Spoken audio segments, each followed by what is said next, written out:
네, 하이델베르크 교리문답의 제1문은 이렇습니다. 사나 죽으나 당신의 유일한 소망은 무엇입니까? 우리가 살아 있을 때 혹은 죽게 될 때 우리의 유일한 소망이 무엇이겠습니까? 이 질문에 대한 답을 저희가 분명하게 알고 있어야겠죠. 이 답은 나 자신이 누구의 소유인가에 대한 질문에 대한 답이기도 합니다. 나는 누구의 것입니까? 세상은 이렇게 말하죠. 너는 너의 것이니 네가 원하는 대로 너의 몸을, 너의 마음을 마음대로 너의 마음껏 다뤄도 된다라고 세상은 말하고 있습니다. 그리고 실제로 저희는 또 그렇게 살아가죠. 그런데 정말 저희 자신이 저희의 것입니까? 그렇다면 이건 참 소망이 없는 문장이 됩니다. 우리의 흔들리는 마음을 누구보다도 저희가 잘 알잖아요. 책임감 없는 저희가 우리 자신의 주인이라면 상황이 조금만 어긋나고 어려운 일들이 찾아오게 될 때 우리는 얼마나 초라하고 흔들리는 존재가 되겠습니까? 또 이 세상 끝나는 날, 우리가 이 육신을 벗어나는 날, 만약에 우리의 영혼과 우리의 몸의 주인이 나라면 이 죽음을 우리는 어떻게 대할 수 있겠습니까? 참 소망이 없는 것이죠. 성경은 무엇이라고 말합니까? 오늘 제가 예배 부름에 읽었던 시편 100편은 하나님께서 우리를 지으셨기에 우리는 하나님의 것이다 라고 분명하게 선포합니다. 그런데 이 하나님의 것이다라는 이 관계에 대한 표현이 약간의 오해를 일으킬 수도 있습니다. 세상에서 보통 소유에 대해서 말할 때 우리가 일반적으로 생각하는 게 이제 종속 관계잖아요. 주종 관계, 주인이 있고 노예가 있는. 그래서 마치 우리를 기계적인, 인격적이지 않은 하나님과 우리와의 관계로 이해한다라면 이 표현은 참 불편한 표현이 되는 것이죠. 우리는 하나님의 것이다. 그런데 성경은 우리를 하나님의 것이라고 말한 이 표현을 기계적인 관계로 말하는 것이 아니라 마치 부모와 자녀와의 관계처럼 정확한 소속감과 내가 나의 존재가 어디로부터 나왔는지에 대해서 선포하고 있다라는 거예요. 하나님께서 우리를 지으셨으니 우리는 그분의 자녀고 그분의 소유다라고 선포하는 것이죠. 그래서 하나님과의 관계를 성경은 가장 많이 표현하는 것이 바로 부모와 자녀와의 관계, 그리고 남편과 아내와의 관계입니다. 이것은 주종 간의 주종 관계라기보다는 비인격적인 관계라기보다는 하나님과 특별한 아주 소중한 관계를 가지고 있다는 것이죠. 우리는 내가 누군지를 발견하기 위해서 나의 소속감을 계속 질문해 봅니다. 그리고 그 소속감에서 안정감을 찾게 되죠. 때로는 그것이 국적일 수도 있겠죠. 그리고 학생인 저희들에게는 학적일 수도 있습니다. 내가 어느 학교에 속해 있다. 또 내가 어느 회사에 속해 있다. 나는 어느 단체에 들어 있다. 이걸 통해서 때로는 사회계약적인 소속감을 갖기도 하지만 때로는 원래 하나님과 우리와의 관계 안에 있는 것처럼 그 안에서 내가 누구인지를 발견하면서 기쁨을 찾아가기도 합니다. 이렇게 저희는 누군가의 어디에 속해 있는가라는 질문을 반드시 해야 되는 것이죠. 그런데 첫사람은 그리고 죄를 지은 저희는 하나님과의 이 특별한 관계를 소중한 것으로 여기지 않았습니다. 하나님의 그 특별하신 사랑, 자녀를 바라보시는 그 기대와 따뜻한 마음을 이해하지 못하고 저희는 마치 탕자처럼 아버지를 떠나 내 마음대로 살아보겠다라고, 내가 내 인생의 주인이라고 그렇게 말하며 살아왔죠. 그런데 예수님께서 요한복음 8장에 해주신 말씀을 보면 하나님을 떠나면 내가 나의 인생의 주인이 될 거라고 생각했는데 그렇지 않은 거예요. 예수님이 뭐라고 말씀하셨냐면요. 죄를 범하는 자마다 죄의 종이다. 하나님을 떠나 있는 상태를 우리는 죄라고 하잖아요. 하나님 안에서는 저희는 참 인격적인 관계와 소중한 특별한 관계를 누리게 되는데 하나님을 떠나 죄에 빠지게 되니 그때는 내가 주인인 상태가 아니라 바로 이 세상이 나를 묶고 있고 나의 의지대로가 아니라 이 세상 죄의 권세에 종속된 관계가 되었다라는 거예요. 이것이 이제 성경에 나오는, 그리고 우리가 세상에서 볼 수 있는 진리이죠. 여기에 어떤 소망이 있겠습니까? 나 자신이 주인이어도 우리는 책임질 수 없는데 이 세상의 어두움이, 죽음이, 죄가 우리의 주인 노릇하고 있고 우리는 거기에 결박당하고 속박당한 종속된 존재이니 이 세상을 살아가기에 참 소망이 없는 것이죠. 그렇기 때문에 우리는 우리의 유일한 산 소망이 무엇인지 분명히 알아야 합니다. 오늘 이 첫 번째 문답을 세 가지 파트로 나누었는데요. 제가 한번 질문을 하면 같이 답해 주시기 바랍니다. 한번 화면을 보여주시고요. 다음 장면 보여주시고 제가 질문하면 첫 번째 단락 이 네 줄을 함께 큰 목소리로 읽어주시기 바랍니다. 사나 죽으나 당신의 유일한 소망은 무엇입니까? 나는 나의 것이 아니고 사나 죽으나 뭔가 영원히 모두 신실하신 구주 예수 그리스도의 것입니다. 그리스도께서 보혈로 나의 모든 죄값을 다 지불하시고 악의 권세로부터 나를 자유하게 하셨습니다. 아멘. 이게 소망입니다. 전 화면을 계속 보여주시고요. 나는 나의 것이 아니에요. 이게 복음입니다. 내가 나의 것이 아니고 우리가 살아있든 죽든 구주 예수 그리스도의 것이라는 사실이 우리에게 너무나 큰 소망입니다. 어떻게 이런 일이 일어나게 되었습니까? 오늘 본문은 분명하게 말하죠. 그의 많으신 긍휼대로 예수 그리스도를 죽은 자 가운데서 부활하게 하심으로 말미암아 우리를 거듭나게 하사 산 소망이 있게 하셨다. 예수 그리스도의 죽으심과 부활하심으로 말미암아 우리의 죄의 값이 지불되었습니다. 우리를 종으로 삼고 있었던 이 죄가 예수 그리스도의 넉넉하게 지불하여 주심으로 말미암아 더 이상 우리를 주인 노릇하지 못합니다. 그러면 돈으로 사셨던 것처럼 예수 그리스도의 보혈로 사셨으니 우리는 하나님의 종이 되는 것입니까? 비인격적인 관계로 마치 천사가 하나님을 섬기듯이 우리도 그렇게 비인격적으로 하나님의 종이 되는 것입니까? 아니죠. 오늘 베드로전서 1장 3절 말씀은 분명히 그 예수 그리스도의 부활하심으로 말미암아 우리를 거듭나게 하셨다라고 선포하시는 거예요. 이 거듭나게 하셨다라는 말씀이 어떤 뜻입니까? 다시 태어나게 하셨다라는 거잖아요. 다시 태어나게 하셨다라는 것은 어떤 뜻입니까? 하나님께서 우리의 아버지가 되신다라는 거예요. 우리가 하나님의 것이라는 것은 다시 정확하게 말하면 우리는 하나님의 자녀입니다.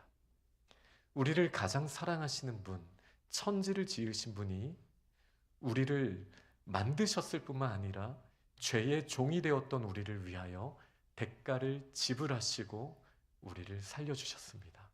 그리고 다시 거듭나게 하셔서 우리를 자녀 삼아 주셨습니다. 이것이 우리의 산 소망인 줄 믿으시기 바랍니다.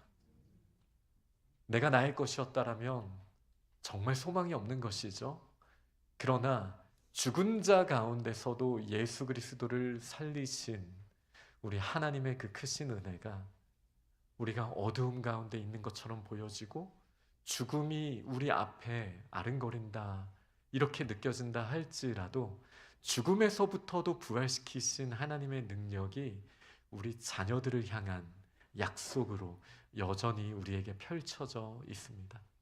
예수께서 모든 대가를 지불하셨고 우리는 더 이상 죄에 속박된 존재가 아니라 마귀의 모든 권세로부터 우리를 자유케 하셨다라는 이 사실 우리가 아멘으로 받아들여야 할 줄 믿습니다. 네, 두 번째 단락 제가 질문하면 함께 큰 목소리로 읽어주시기 바랍니다. 사나 죽으나 당신의 유일한 소망은 무엇입니까?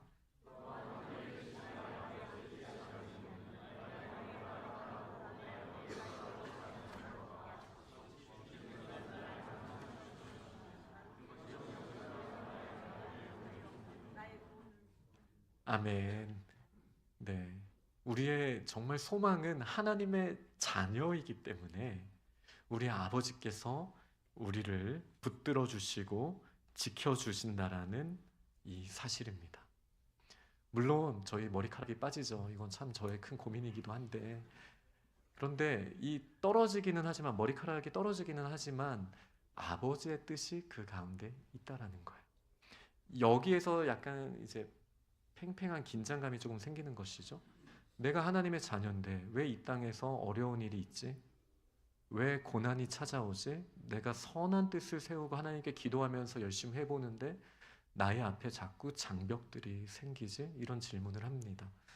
그런데요, 본질적인 걸 생각해 봤을 때 우리에게는 이미 영원한 처소를 예비하셨고, 지금 예수 그리스도께서 하늘 우편에, 보좌 우편에 앉아 계신 것처럼 저희들에게도 영원히 하나님의 자녀의 권세를 품격 있게 누리는 것은 이미 확증된 일입니다.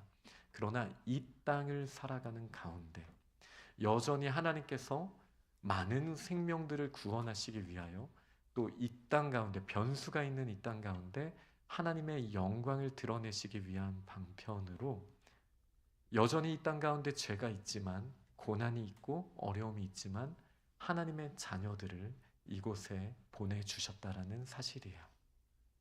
우리는 이 사실을 기억해야 합니다.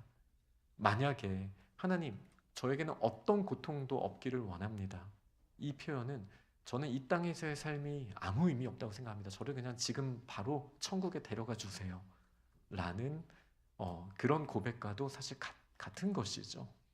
그러나 하나님께서는 분명하게 이 땅에서 우리 자녀들에게 사명을 주셨고, 이 사명을 통하여 저희들이 하나님의 큰 영광을 드러내며 하나님의 나라를 확장하게 될 뿐만 아니라, 때로는 고난이 오고 때로는 어려움이 있다 할지라도 저희들에게 풍성하신 하나님의 은혜를 강력하게 부어주신다는 사실을, 우리의 영혼이 더 하나님을 닮아가고 하나님의 영광을 드러내게 된다는 그 사실을 우리는 꼭 기억해야 합니다. 이 땅을 살아갈 때 때로는 어려움이 있죠. 그러나 반드시 기억해야 될 것은 우리의 하나님의 자녀됨은 그 무엇도 끊어낼 수 없다라는 사실입니다. 예수님께서는 요한복음 10장을 통해서 예수께서 목자가 되시고 예수님의 양들은 그 목자의 음성을 안다라고 하셨어요. 그리고 그 누구도 예수님의 양을 그의 손에서부터 빼앗을 자가 없다라고 분명히 선포하셨습니다. 이 땅에서 때로는 우리가 초라해진 것 같은 삶을 살기도 하죠. 어려움이 있기도 하죠. 그러나 우리의 본질, 우리의 유일한 산소망, 우리가 하나님의 자녀가 되었다라는 이 사실에서는 어떠한 변수도 일어날 수 없습니다. 세상의 그 무엇도 우리의 하나님의 자녀됨을 끊어낼 수 없습니다. 이 어둠이 있는 이 세상의 그런 소망은 무엇입니까? 로마서 8장을 보면요, 모든 피조물들이 고대하는 것은 하나님의 자녀들이 나타나는 거라고 해요. 우리가 하나님의 자녀잖아요. 어둠이 있고 고난이 있는 이 세상 가운데 하나님의 자녀가 하나님의 정체성을 가지고 나아가기만 하면 놀라운 하나님의 영광이 드러나고 이 땅 가운데에도 하나님의 은혜가 펼쳐지게 된다는 사실을 저희가 꼭 기억해야겠습니다. 로마서 8장은 이렇게 선포하죠. 누가 우리를 하나님의 사랑에게서부터 끊으리요? 환난도 우리를 끊을 수 없습니다. 곤고도, 박해도, 기근도, 적신도, 위험도, 칼도 하나님의 사랑에서부터 우리를 끊어낼 수 없습니다. 곤고라는 게 사방에 우겨쌈을 당한 것 같은 완전히 그 스트레스 받는 상황을 말하는 거예요. 상황은 우리를 늘 어렵게 할 수 있어요. 그런데 이런 것들도 우리를 하나님의 사랑에게서부터 하나님의 자녀라는 사실에서부터 끊어낼 수 없습니다. 이 적신이라는 말은 벌거벗었다라는 거예요. 우리가 때로는 벌거벗은 것처럼 보여지죠. 그러나 하나님의 사랑에 의해서부터 이 벌거벗음이 우리를 결코 끊어낼 수 없습니다. 그러면서 사도 바울은 이렇게 선포해요. 내가 확신하노니 사망이나 생명이나 천사들이나 권세자들이나 현재일이나 장래일이나 그리고 높음이나 깊음이나 다른 어떤 피조물이라도 우리를 우리 주 그리스도 예수 안에 있는 하나님의 사랑에서 끊을 수 없으리라. 근데 이게 무슨 말인가요? 이게 높음, 깊음, 여기서 드러나듯이 좋은 일과 나쁜 일, 천사들, 권세자들, 이 세상에 좋은 일도 있고 어려운 일도 있어요. 그런데 이런 것들이 우리가 하나님의 자녀인지 아닌지를 증명하는 것이 될 수 없다라는 거예요. 때로는 너무나 멋진 일들이 우리 주변에 일어나죠. 때로는 어려운 일들도 일어납니다. 그러나 이 모든 상황이, 이 모든 일들이 우리의 하나님의 자녀됨을 끊어낼 수 없어요. 왜요? 우리의 소망이 그런 것들에 묶여 있는 게 아니에요. 내가 나의 것이라고 생각하고 나의 정체성을 학적에서만 찾는다라면, 나의 직업에서만 찾는다라면, 아니면 내가 잘하는 무언가에서 찾는다라면, 나의 젊음에서 찾는다라면 이 소망은 곧 끊어질 수도 있습니다. 정말 그것이 전부인가요? 아니죠. 이 세상의 높음이나 깊음이나 현재일이나 장래일이나 그 어떤 것도 우리의 이 소망을 끊어낼 수 없다라는 사실을 기억해야 합니다. 그러니 하나님 아버지의 분명하신 뜻은 우리를 향한 우리에게 부어주신 그 놀라우신 소망은 우리가 하나님의 자녀라는 사실입니다. 이 사실은 이 땅에서도 우리에게 기쁨의 소망이 됩니다. 그리고 오게 될 세상에서도 우리에게 기쁨의 소망이 됩니다. 그 무엇도 끊을 수 없는 이 소망을 우리가 반드시 붙들고 나아가야 합니다. 그러면서 이제 세 번째는 제가 질문하면 또 읽어주시기 바랍니다. 사나 죽으나 당신의 유일한 소망은 무엇입니까?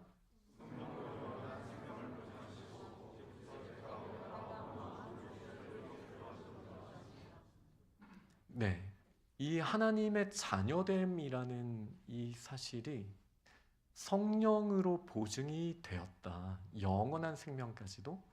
그리고 이제 다시 영원한 세상에서 주님을 만나기까지는 우리를 인도하여 주시고 아까 읽었던 내용에서는 우리를 지켜주시는 것. 이 모든 것은 사실 하나님의 자녀됨으로써 나타나게 되는 은혜죠. 근데 여기에 중요한 사실이 있어요. 우리는 이 땅에서 잠깐 때로는 힘들게 고난 가운데 그렇게 살아가지만 그 변수 있는 세상을 살아가지만 여전히 우리가 하나님의 자녀라는 사실에는 변화가 없습니다. 그리고 반드시 성령께서 보증하신 대로 우리는 영원한 곳에서 하나님의 자녀다운 그 기업의 영광의 풍성함을 따라 하나님의 영광의 찬송이 되는 모습으로 있게 될 거예요. 그러나 이 땅에 있는 동안은 어떠합니까? 내가 하나님의 자녀라는 사실을 우리가 깨닫지 못할 때 예수 그리스도의 보혈로 말미암아 이미 하나님께서 우리를 자녀 삼아 주셨고 하나님의 자녀의 품격대로 살기를 원하신다라는 것을 기억하지 못할 때 우리는 마치 사탄의 마귀의 자녀인 것처럼 이 땅에서 초라한 모습으로 살아갈 수밖에 없습니다. 그것이 사탄의 계략입니다. 이미 마귀의 권세로부터 우리를 자유롭게 해주셨지만 사탄에게 있는 무기 하나, 진리가 그 안에 없으므로, 요한복음 10장에 나오는 내용이죠. 진리가 그 안에 없으므로 진리 밖에 거하면서 거짓을 말하는 거예요. 사탄은 우리에게 여전히 너는 나의 종이다 라고 말합니다. 우리가 계속 짓고 있는 습관적인 죄들 있잖아요. 안 좋은 습관들 있잖아요. 어쩔 수 없는 거다라고 계속 말을 해요. 거짓말이죠. 예수의 자녀, 예수의 보혈로 말미암아 하나님의 자녀된 저희들은 이미 죄의 사슬에서부터, 그 억압에서부터 풀려나게 되었습니다. 그런데 우리가 왜 계속 그런 죄성 가운데 씨름하고 때로는 죄를 짓기도 하고 이런 어려운 모습이 왜 있는 것이죠? 우리가 확실히 알지 못해서 그래요. 내가 하나님의 자녀다라는 사실을 우리가 확실히 선포하지 못해서 그래요. 저희가 아까 찬양을 통해서도 고백했잖아요. 늘 보호해 주실 것을 나는 확실히 아네. 하나님의 자녀라는 사실에 대한 선포거든요. 이렇게 우리가 성령의 보증하심을 따라 내가 하나님의 자녀됨을 확신을 가지고 날마다 선포해야 됩니다. 우리에게 어떤 상황이 온다 할지라도, 때로는 어려운 일이 온다 할지라도 우리에게 하나님의 뜻 가운데 있는 자들에게는 모든 것이 합력하여 선을 이룬다라는 이 말씀을 우리 자녀들은 알고 있잖아요. 우리가 확실히 선포해야 합니다. 이 마음이 없을 때 우리는 자꾸 사탄의 관계에 빠지게 되는 거예요. 너 안 돼. 네가 무슨 하나님의 자녀야. 너는 나에게 속해 있어. 어둠의 자녀야. 아니, 너의 주인은 너야. 너의 원하는 대로 마음껏 해. 이렇게 말하다 보니 흔들리는 기초 위에서 우리가 얼마나 많이 좌절하고 넘어졌습니까? 에베소서 1장 말씀은 우리에게 분명히 선포합니다. 우리 주 예수 그리스도의 하나님, 영광의 아버지께서 지혜와 계시의 영을 너희에게 주사. 네. 하나님을 뭐라고 말합니까? 영광의 아버지. 하나님은 단순히 우리의 주인만 되시는 것이 아닙니다. 하나님은 우리의 영광의 아버지이십니다. 그런데 사도 바울이 지금 에베소 교회에게 무엇을 구하고 있습니까? 지혜와 계시의 영을 너희에게 주셔서 우리의 마음의 눈을 밝히사 우리로 무언가 모르는 걸 깨닫게 하시기를 원한다라고 사도 바울은 간구하고 있는 거예요. 하나님을 알게 하시기를 원한다. 어떤 하나님이요? 영광의 아버지 하나님을 알게 하시기를 원한다라고 먼저 간구해요. 그리고 또 무엇을 구합니까? 부르심의 소망이 어떠한가를 알게 하시기를 구한다 라고 말을 했어요. 이 부르심의 소망이 뭐예요? 무엇입니까? 하나님이 우리를 왜 부르셨습니까? 에베소서 1장 앞부분의 말씀은 아까 우리 김윤환 지사님 말씀하신 것처럼 우리를 거룩하고 흠이 없게 하시기 위하여 예수 그리스도로 말미암아 하나님의 자녀들이 되게 하셨다. 본문에는 아들들이 되게 하셨다. 우리를 하나님의 딸들이 되게 하시고 아들들이 되게 하시고 자녀들이 되게 하셨다라는 거예요. 우리가 그 예레미야서에 있는 말씀처럼 굿수인이 그 피부를 변하게 할 수 없죠. 표범이 그 반점을 변하게 할 수 없죠. 죄성을 가지고 있는 저희가 이 죄의 문제, 거룩하고 흠이 없게 되는 일 우리 스스로 할 수 없죠. 유일한 소망이 무엇이죠? 예수 그리스도 안에서 우리가 속량을 받는 것, 죄 사함을 받는 것. 그렇게 되면 어떻게 되는 거예요? 우리가 하나님의 자녀가 되는 거예요. 이제 하나님의 아들이니 거룩하신 분의 아들이 되었으니 우리가 거룩한 자가 되는 거예요. 흠없는 분의 딸이 되었으니 우리는 흠없는 딸이 되는 거예요. 이 땅 가운데 사탄은 계속 우리의 흠을 들춰내고 우리는 안 된다 안 된다라고 말하지만 우리를 거듭나게 하셔서 거룩한 산소망이 되게 하신 우리 주님의 말씀에 따르면 우리는 이미 하나님의 자녀입니다. 이 땅에서도. 그런데 지금 사도 바울이 에베소 교회에게 간구하면서 말하는 게 뭐예요? 하나님의 자녀인데 그거를 모른다라는 거예요. 물론 회심할 때 한번 고백했죠. 알죠. 그런데 매일의 삶 가운데 내가 진짜 하나님의 자녀라는 정체성을 못 가지고 있다라는 거예요. 그래서 사도 바울이 간절히 구하는 거예요. 지혜와 계시의 영을 너희에게 주사 하나님이 우리의 영광의 아버지라는 사실을 알게 하시기를 원한다. 우리의 소망은 나 자신에게서 붙어 있는 게 아니에요. 하나님이 우리 아빠예요. 얼마나 큰 소망이 됩니까? 이것보다 우리에게 더 큰 소망이 무엇이 있겠습니까? 사탄의 계략을 뛰어넘기 위해서 사도 바울처럼 우리는 이렇게 선포해야 됩니다. 우리가 하나님이 우리의 영광의 아버지이심을 알기를 원합니다. 이 확실히 아는 것에서부터 우리의 삶의 변화가 이루어지게 되는 것이죠. 그리고 이렇게 또 계속 말합니다. 성도 안에서 그 기업의 영광의 풍성함이 어떠한지를 알기를 원한다.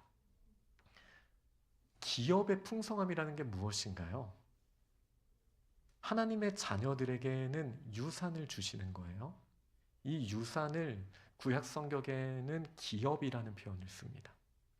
우리가 하나님의 자녀가 되었다라는 것은 하나님의 거룩하심, 흠이 없으심이라는 그 신분을 우리가 갖고 태어나게 된다라는, 거듭나게 된다라는 것은 우리가 거룩한 자가 된다라는 우리의 신분을 말하는 것이죠. 근데 그뿐만이 아니에요. 또 뭐를 말씀하시는 거예요? 하나님께 모든 것이 다 속해 있는데, 그러나 인격적인 관계는 저희죠. 하나님의 자녀들이죠. 이 하나님의 상속자가 된 저희들에게 하나님의 그 기업의 풍성하심을, 유산의 유업의 풍성하심을 우리에게 더하여 주신다라는 것을 저희가 알게 하시길 원한다라고 지금 사도 바울이 기도하고 있는 거예요. 하나님의 자녀죠. 하나님의 자녀 된 것만으로도 감사한데 우리에게 풍성한 유산을 허락하셨으니 이 어찌 우리가 감사하지 않을 수 있겠습니까? 그런데 이 유산을 가지고 있다는 것을 우리가 기억하지 못한다면 우리가 어렸을 때 읽었던 미운 아기 오리 맞나요? 미운 오리 새끼? 뭐였지 제목이? 네, 어글리 더클링 이야기. 이게 제목이 감수성에 따라 좀 바뀐 것 같긴 한데 네, 잘 생각해 보세요. 신부는 백조였어요, 처음부터. 근데 자기가 백조라는 걸 모를 때 어떻게 살았어요? 나는 왜 이래?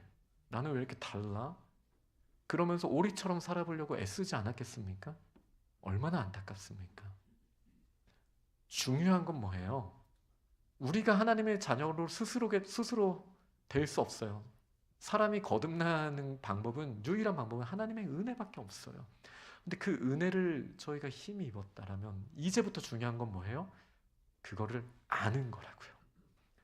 내가 누군지를 아는 게 중요한 거예요. 확신하는 게 중요한 거예요. 내가 하나님의 자녀다라는 것을 알게 된다면 하나님의 자녀의 거룩함과 흠이 없음이 우리의 삶을 통해서 드러나게 될 뿐만 아니라 이 땅에서 허락하신 기업의 영광의 풍성하심, 에베소서의 앞부분에 나온 말씀으로는 우리를 구원하신 이유가 우리로 하나님의 영광의 찬송이 되게 하려 하신다. 이 또한 부자관계를 말하는 거거든요. 부모들의 정말 큰 기쁨이 무엇입니까? 자녀들을 통해서 영광받는 거예요. 그렇지 않습니까? 자녀가 잘 되는 것보다 부모의 더 큰 기쁨이 어디에 있겠습니까? 근데 하나님께서 우리를 자녀 삼아 주신 것, 우리를 속량하신 것이 뭐라고요? 에베소서가 뭐라고 말해요? 우리를 하나님의 영광과 찬송이 되게 하려 하신다. 그 기업의 영광의 풍성하심, 이 땅 가운데 모두가 자기가 주인이라고 생각하는 이 세상에서 하나님의 자녀의 품격을 가지고 아버지가 주신 그 권세를 가지고 품격을 지키며 때로는 어려움이 있고 때로는 우리가 높음 가운데 있기도 한 이 모든 상황 가운데 범사에 감사하며 합력하여 선을 이루시는 하나님의 역사하심을 우리가 확실히 알고 믿으며 나아갈 때 하나님의 기업의 영광의 풍성함이 이루어지게 되는 줄 믿으시기 바랍니다. 이게 사람의 능과 힘으로 되는 것이 아니죠. 그래서 사도 바울은 그래서 하나님의 능력을 알게 하기를 원한다라고 다음과 같이 기도합니다. 그의 힘으로 역사하심을 따라 믿는 우리에게 그 베푸신 능력의 지극히 크심이 어떠한 것을 너희로 알게 하시기를 원한다. 하나님의 능력이 어떤 것입니까? 예수 그리스도께서 죽으셨을 때 죽은 자 가운데서 살리시고 그리고 하늘에서 보좌 우편에 앉히셔서 모든 이름 가운데 뛰어나게 하신 것이 하나님의 능력입니다. 우리가 염려할 수 있는 가장 최악의 상황이 죽음이잖아요. 근데 사망도 우리를 하나님의 사랑에서 끊을 수 없다고 아까 사도 바울이 분명히 선포했죠. 그게 어떻게 증명이 됩니까? 예수 그리스도를 죽은 자 가운데서 이미 살리셨어요. 예수 그리스도를 살리신 주께서 하나님의 자녀인 저희를 반드시 죽음에서도 다시 일으키시고 새 몸을 덧입혀 주셔서 영원한 생명을 주신다는 이 약속, 이것이 나의 능력에 매달려 있는 것이 아니라 하나님의 지극히 크신 능력에 매달려 있기 때문에 우리에게 소망이 되는 것입니다. 그래서 오늘 저희 이 하이델베르크 교리의 고백은 성령으로 보증하셔서 성령님께서 땅땅땅 해주신 이 일을 우리에게 마음의 확신을 주시게 되는데, 이렇게 확신을 우리가 얻게 되면 성령의 인도하심을 따르게 되고, 그렇게 하나님의 자녀다운 품격대로 내가 누구인 줄 알고 사탄의 유혹에도 마치 예수님처럼 광야에서 예수님께서 그러셨듯 사탄아 물러가라라고 말씀할 수 있는, 왜요? 우리가 하나님의 자녀이니까요. 우리의 유일한 소망을 하나님께 두지 못했다라면 우리는 이렇게 살 수도 없죠. 계속 초조하게 지금 이 순간은 무엇을 따라야 되지? 어떤 것에 내 인생의 운명을 맡겨야 되지? 내가 어느 단체에 속해야 내가 더 안전해지지? 내가 도대체 어느 지역에 있어야 내가 안전해지지? 자꾸 초라하게 우리가 이렇게 바람에 나는 겨처럼 살게 되는데, 모든 상황 가운데 흔들리지 않는 이 유일한 소망 무엇입니까? 우리가 하나님의 자녀라는 사실. 이 사실을 우리가 분명하게 알고 확신하며 나아갈 때 우리에게 하나님의 품격이 반드시, 하나님의 자녀의 품격이 나타나게 될 것입니다.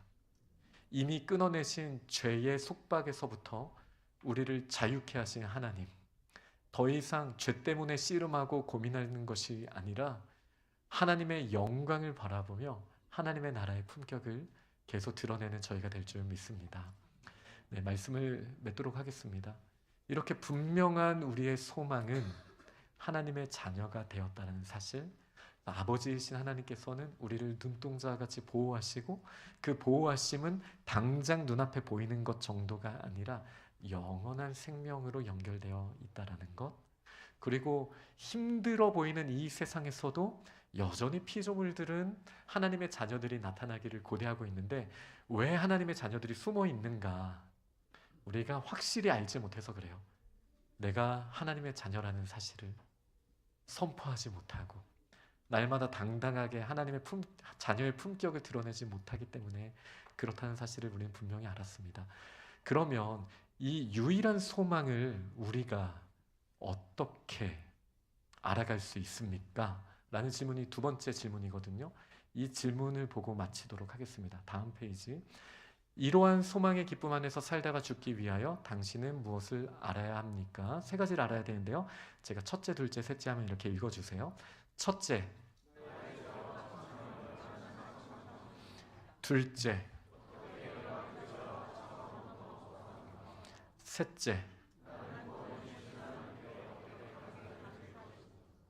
네, 이 세 가지를 저희가 분명하게 알면 이 소망의 기쁨 가운데 살다가, 이 죽는다라는 표현은 다른 표현으로는 천국에 간다라는 표현이잖아요. 우리가 이 땅에서 살다가 천국에 갈 수 있도록 무엇을 알아야 합니까? 이 세 가지를 알아야 되잖아요. 아마 또 끝낸다고 해놓고 이걸 지금 펼치면 이런 생각하시는 분들이 있을 텐데, 이 세 가지가 하이델베르크 교리문답의 구성 요소입니다. 죄에 대해서, 구속에 대해서, 그리고 구원의 적용에 대해서 129문까지 이 세 가지 주제로 하이델베르크 교리문답이 나눠져 있습니다. 그래서 저희가 다음 주부터 내년 4월까지 이 세 가지 알아야 되는 내용에 대해서 계속 교리문답을 보도록 하겠습니다.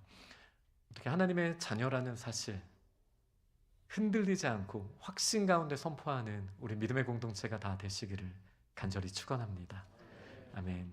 이 시간 함께 결단하며 기도하실 때 하나님의 자녀라는 사실에 먼저 감사의 고백을 올려드리고 하나님의 자녀라는 걸 분명하게 선포하며 일주일간의 삶 가운데 유혹받거나 흔들리는 모습이 아니라 하나님의 자녀의 품격을 이루게 하여 주옵소서, 이렇게 결단하며 나아갑시다.